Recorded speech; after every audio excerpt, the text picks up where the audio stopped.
الحمد لله رب العالمين، صلى الله على نبينا وعلى آله وصحبه ومن والاه. الله سبحانه وتعالى تندوك في مينا في الشيخ رحمه الله أيكمنا أهل السنة والجماعة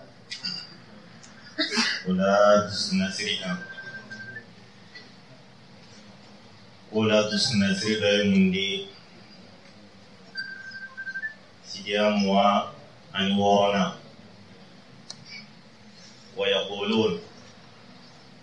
أهل السنة والجماعة ويا فلا إن أحدا من أهل التوحيد ومن يصلي إلى قبلة المسلمين لو ارتكب ذنبا أو ذنوبا كثيرة صغائر أو كبائر مع الإقامة على التوحيد الله والإقرار بما التزمه وقبله عن الله. أهل السنة والجماعة ولا تسنسر بيومي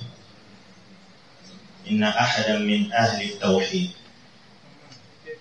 وكلين كبار الله سبحانه وتعالى كلماتيات بنقول أني مؤمن يسلا قوا القابمة نيانا كبلادي نوتي لموكا جمودوك وجمو بنيالبا نوي كبايرا جمودي أقولوا كبا والما أكجملا كولك مما سيقوما أكجمك مما سيكبايرا جموما لو بينتا أي الله سبحانه وتعالى كلماتيا أيورا سبتلا أي فينا سبتلا الله سبحانه وتعالى كلماتيا الله سبحانه وتعالى كمين فوق أن يسيني فينا كواقوما أوتلا مولتي كافريا أتبه أن يكفو قيم الكافريا من يجمع مسنجلا مما سي كافريانا ولي أنا دوسنا سريدي أن كان موديل كافريا كسامة سي كافريانا كابين جمع دول ما إنفو جمع كل ياتنا يامك مسألة منا أي من فهم يلا ولي أنا جمتو مولا كافريا إلى دينا فانكا كان ورا هايوا مودلا كافريا كاتري أما سي كافريا دي جانتو مي الله سبحانه وتعالى كلمات يلا أيسلا نو بينا تا جملة كودو لا يولو كلا أي جملة كودو كلا أي كبار جملة كلا أتبع سلامي كفوكيو لا كافريا أن جانتو لا كوسبه ويكما سيديا موا أني وروناني أيمن جلاو جلا مويا ويجمو يفعلي أهل السنة والجماعة يرجون له المغفرة جمو يفعل أيو جلاو جلا مويا ما دام فلانكافوياتي أدونينا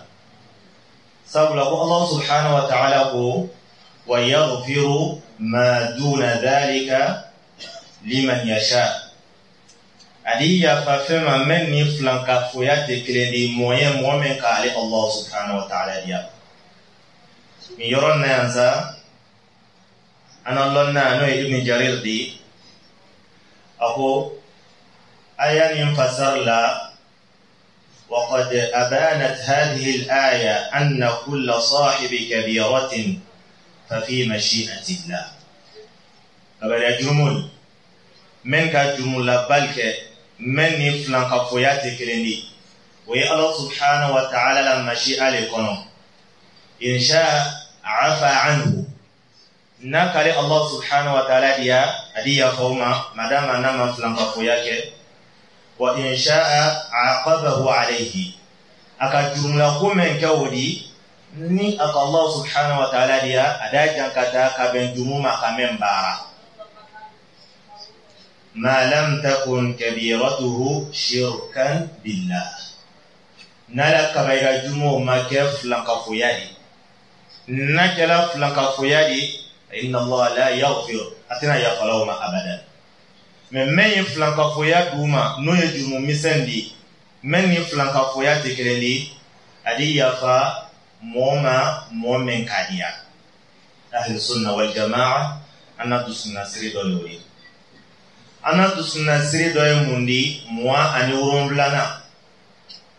واختلفوا في متعمد ترك الصلاة المفروضة التي يذهب وقتها من غير عذر يرى النساء أهل السنة والجماعة ويرقى سانفونيوه مومن nama silike awati kadawa kama silwati silamaki ake wati yala alifo mako kafri bawal matifula mako kafri masala me burla uleka momen kiteu kasel fardaluru kotoi ha wati wala kadam min ghayri udhr amaka lujra foili أيو لا كافية ولا ما أنتو لا كافية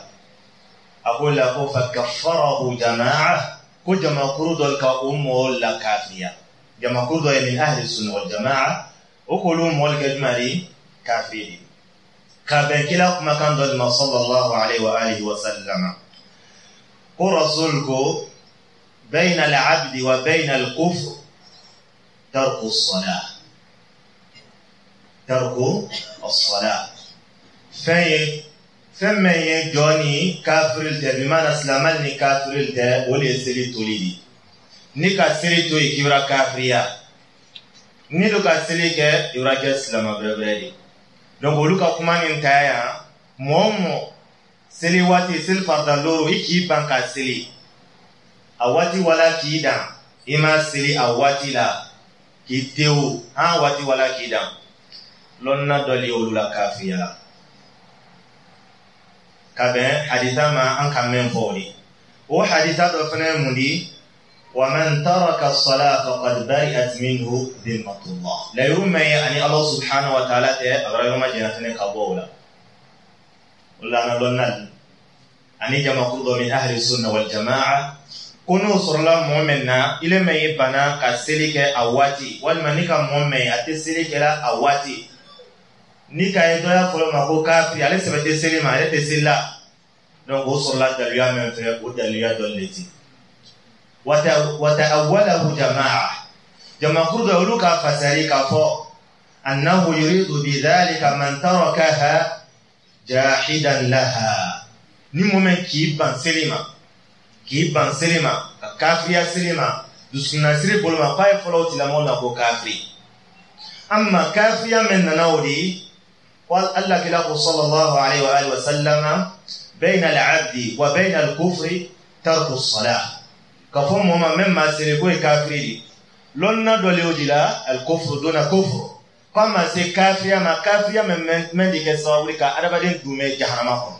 كما سيوما مادام الله لا كفوكو سيلي تشنيالي سيلي فراني الله سبحانه وتعالى لا علمنيانوما دونك هل نما سيري فاتي فلو ماكو كافري madnama afo kafoko seriko te tinyari imma naka seriko nakari ki banka seri alere malimeni ya serima kwa yo follow tila mol ma ko kafiri ko kuma ni fasar lodi ay follow tila mol ma ko kafiri fanyoro ni famu afamu ya brebrela lon nadol ka fasarinya doma ko Allah kila kuma kame sallallahu alaihi wa alihi wa sallam baina al-abd wa baina al-kufr tarku as-salah unyo nasema mbali hadithara ko mate kafiyama ndike sababu ka modu memi jahannama ko hadise kafiyama ndike sababu ka arabaden dume jahannama ko we sallam mune fe naki ban selima alere ko silko rete tunyale di fe kay foloti la mole na ko kafiri ko famiyadi amma Allah subhanahu wa ta'ala wala mukalla qala kama qala Yusuf alayhi salam ina fasina Yusufa ko inni taraktu millata qaumin la yu'minuna billah koneka mollata sira le toyi men laminte Allah subhanahu wa ta'ala taraktu bimana tark juhud ka toile ki ba mal men yaw mal fefe sayna yusufa o kafiala tasra o manyame kanjo kuma olaini ko le odi niki ban selima imala selila imala la ka fo uslama ya fendole donc no ke la qualité ma ko kafi daliyala men foni ambo lonnal masala men na o kuma sema mbale fola me ayotini fa famiyali amma Allah subhanahu wa ta'ala wala mukila wa qala kathirun minhum ahlu sunna wal jamaa ujama kurusema yuluko innal imana kuna fala kulli man ya kukumakani wa amal barada lefene kuna liman ya kufala qawlun wa amal wal islam mislama ya irafene kufala fi'lu ma wali fem baradi فرض على الإنسان أن يفعل فمن ديابو يلا أدبادين كان قايا فلاو لما هو الإسلام أما لمن يمندي ولي كما كان عليني باردا سلما يمندي من ديابو يلا كان كفوكيو كي أوكي قايا فلاو لما هو سلما يا أبانا قولي إذا ذكر كل اسم على حدته مضموما إلى الآخر فقيل المؤمنون والمسلمون جميعا أو مفردين أريد بأحدهما معنى لم يرد بالآخر يروني نعم أيكم من كان فقر منا والإسلام يا أنيل من يدي أهل السنة والجماعة وفنيون كويا كثير منهم دول يافلا إن الإيمان قول وعمل والإسلام فعل ما فرض على الإسلام كون إسلام يقف فلا إسلام يمدي ولي أفلا في بارا منك بارا من ديا بلكان كيوك من اللي من يقف فلا ولي كما كان عليه بارا دادي إذا ذكر كل اسم على حدة إسلام يقف فلا تفنا كل من يقف أفنى تفنا إذا وصل إسلام يقف أنا قرالي من يفنى قرالي mais nafla pela denina kafula nafla ko islamaya limaniya di surakono nafla ko limaniya di islamaya surakono mais nafla la kafula idi wasro korodo islamaya la idi wasro korodo fene jumala limaniya la Allah kila sallallahu alayhi wa alihi wa sallam hadithu jibril akumana islamaya kam manamena amain kalani islam amain kala fene ani iman akumana limaniya fene kam donc maintenant flala tenayro dola ila ni islamaya ko fola limaniya ya kono ni limaniya fina ko fola islamaya ya ko akono donc fakra me o yokumana woleka maintenant flala tenatu ila ya bela dandi ata korota wa kathiru minhum qalu ahli sunna wal jamaa amma wasema uluku al islam wal iman wahid ko islamaya ani limaniya ko finkilini ati bola nyombo nafla ko islamaya okoro le ko limaniya nafla ko limaniya okoro le ko islamaya dal yajmal ulubul kan ko Allah subhanahu wa ta'ala ko wa man yabtaghi ghayra al-islam dinan falan yuqbal minhu ni momen ka sirabre mina men islamaya dina sirati keleni Allah subhanahu wa ta'ala ma ko ila dina wala yoroni nasa Allah subhanahu wa ta'ala ko ghayra al-islam umeni islamaya tikreni men islamaya tikreni donc limaniya ko yo konya limaniya islamaya konya wala ko sako falaw anna al-iman ghayru lam yuqbal donc akam men foron na wala islamaya meli kam mafene limaniya yo kono wala ko la ka ko limaniya islamaya ko fenkelini o daliya do fene kala mundi والله سبحانه وتعالى فأخرجنا من كان فيها أنكم ملغو قوم لو أنكم ملغو سوء قناي من المؤمنين قبل مؤمن الله ولي كسلا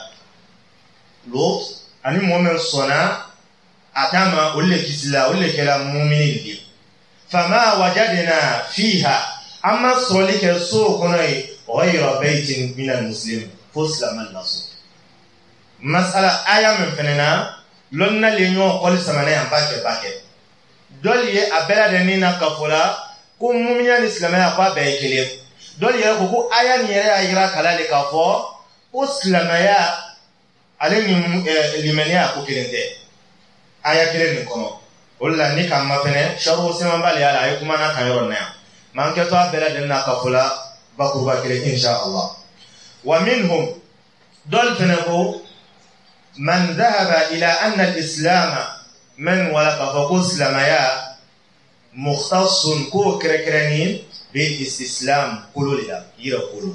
بالاستسلام لله كي كله الله سبحانه وتعالى والخضوع له كما جاء الله سبحانه وتعالى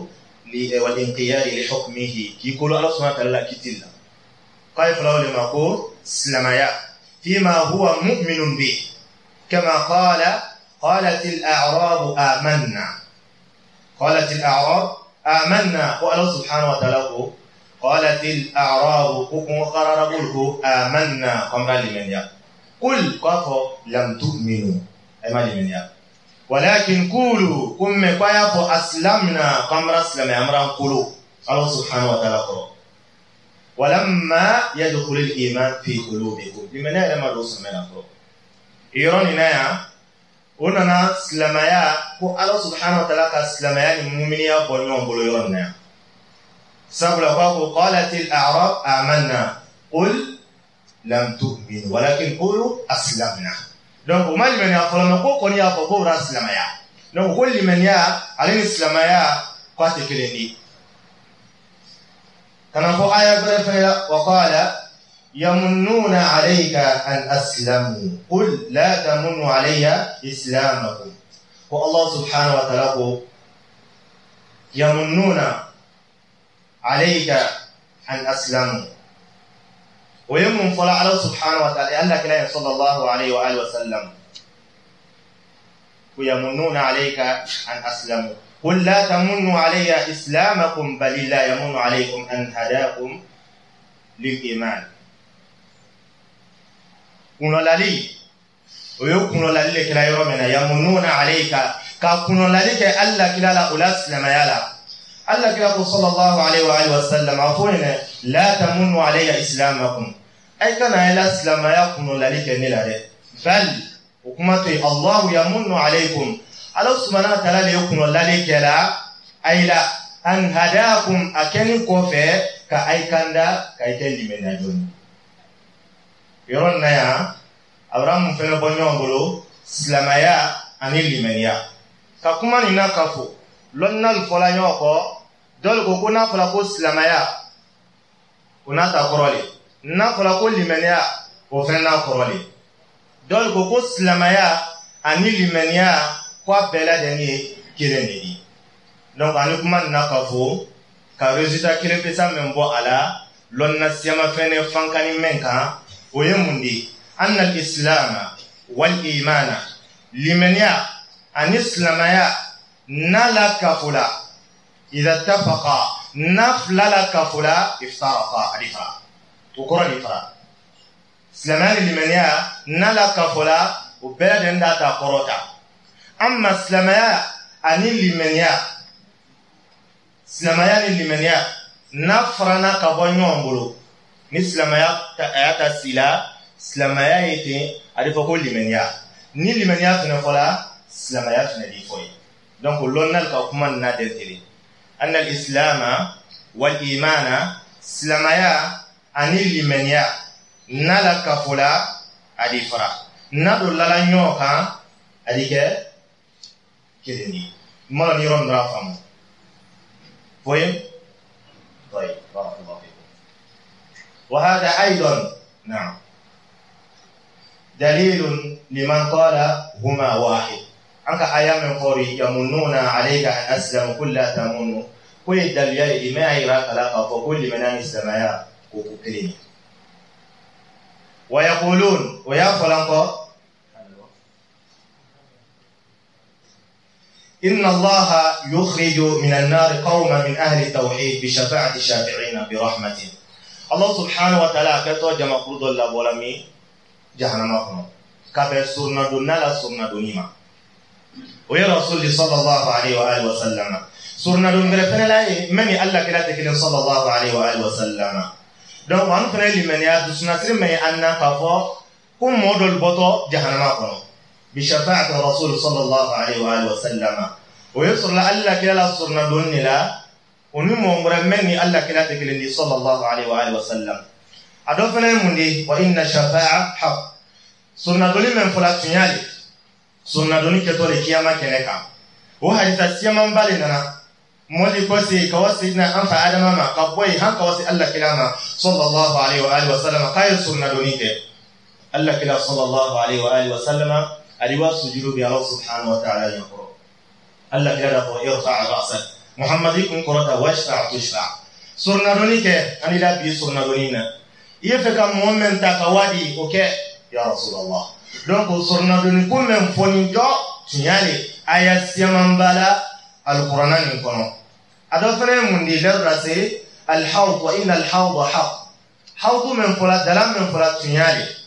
دلاي الله كلابه صلى الله عليه وآله وسلم هنك وثيق وثران دلام من فلات تنيالي أدوما إن أفاس المياه من كان يعني فير الفلسطيني أدلاي من كسيا كتملولو إليك الحوض أن يوتنياتي يلا أن لن أفننا ميزان من فلان الصراط دي نبلا دنين تمنتو أكا وإن منكم إلا واردها ميزان من لا الميزان نوي سماني فندي الميزان نوي سماني فندي والوزن يومئذ الحق كيامالون سنين إما أربدين بارا السما والما أربدين يركاني بيزي كياما كنا فلونا الكافونيا مكا نبنا كتلوياري mais fa in la le ka tenkaya maka fo ko mizani Allah subhanahu wa ta'ala bulu sumani ke tole Allah subhanahu wa ta'ala sumani fe tinyale nasili anu tala ayo do sunasiri tala fene ado fene mundi al hisab ole konte boli kiyamalo sini konte boli ke tole ki konte boli la baranyu wala aleni la baraju فمن ثقلت موازينه فاولئك هم المفلحون donc konto katale ki konti bo kile ado Allah kila sallallahu alaihi wa alihi wasallam man husiba udiba ni mu'min na fesela konti bo likatole me ile la fesela jakata lo yala man fesela jakata ma faqra laba ولا يقطعون على أحد من أهل الملة أنه من أهل الجنة أو أنه من أهل النار وتفلا سلامات دورو كلمة كفوكو تبوكو من يارجنا كنو ولا ما يجي حنا ما كنو ديني إبنا نيانيا كا أتبع أهل السنة والجماعة يافي ما كو أرجنا كنو ديني ولا ما يجي نيانيا كا أتبع كو كفوكي لجي حنا ما كنو ديني أهل السنة والجماعة أنا تسنى سيرولي لأن علم ذلك مغيب عنهم سابلا أولوني دوني أما أمولو جوني عرفنا كنا دندي أمولو جوني جهنم كنا دندي ومالو أمولو لا يدرون على ماذا يموت أنسي مالو فقر ساتوس لما يمني كما والما فقر ساتوس مالا كافير أنسي مولو donc ici comme modula na كنا دو فوق كدولا جهنم كنا دو فوق أولوني تانسيبلو أعلى الإسلام أم على الكفر ساتوس لما والما كافيا ولكن يقولون ويمون فلا من سبتنو إن من مات على الإسلام مجتنبا للكبائر والأهواء والآثام فهو من أهل الجنة أهل السنة والجماعة دوسنا سرما يولا أنو يمن فلا كايراكا كفو مو ناس سالا سلمياني كام أيرما جاني كفو كبائر جرم بيما أيرما جاني كفو نيكانيكو بيلا دنيما بداكول بيلا دني أيرما جاني كفو جرم فلاكو بيلا دنيما فهو من أهل الجنة ويقول قلت لموي أبنى كنوديني نايرو ما جانا ولا أيام جيسي من كلا ولا كفوني الصلاة كتوكا عليني أرجيني كاكام لقوله تعالى إن الذين آمنوا وعملوا الصالحات قبل الله سبحانه وتعالى كما كمن لمن يلا ومدى لمن يوم مدى قبانا قطني كبارا يماك ولم يذكر عنهم ذنبا أمجر مكوفو أولا وأولئك قولوا مؤمن في الأولى هم أولود خير البرية واللي تنفي النصم هرمالي جزاؤهم أولو سراي مندي عند ربهم قدام يرى جنات عدن ولي أبني kabemuma o ki yoro ma janya ka bo jumala al kaba'ir kaba'ira jumulla aleni ni kan kol aleni ala sosokol donc ko le don to arne ko karamoke ka fo ka da yoro me o le kala odi donc en fin de temps wa billahi tawfiq